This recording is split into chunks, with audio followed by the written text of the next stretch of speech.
Passengers look on in horror as stretchers take off the seriously injured.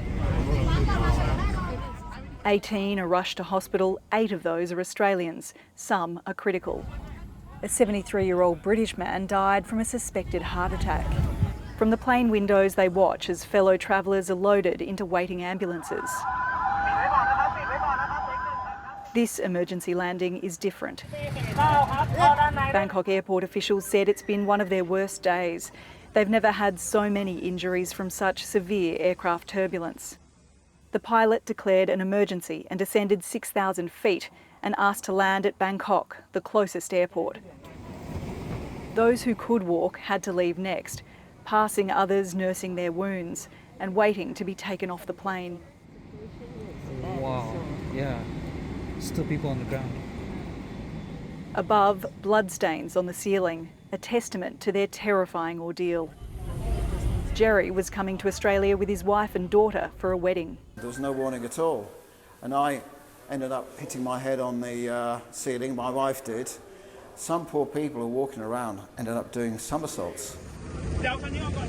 The tarmac quickly became a makeshift emergency room. Initially, 7 passengers were critical. More than 211 were on board SQ321. Of the 18 crew, 1 was seriously injured. Feeling okay? Relief for those able to leave the airport, even smiles. How do you feel about the experience? Were you hurt? It was night before some of the passengers made it to hospital. They needed to be stabilised before being transported. From her hospital bed, Tiandra Tukunen from Melbourne said she was asleep when the plane suddenly plunged. I was falling to the roof before I even had time to put my seatbelt on, unfortunately, because it was just so quick. They had no warning whatsoever. I'm in a lot of pain, and it was quite scary, but yeah, I don't think I'll be flying again for a while.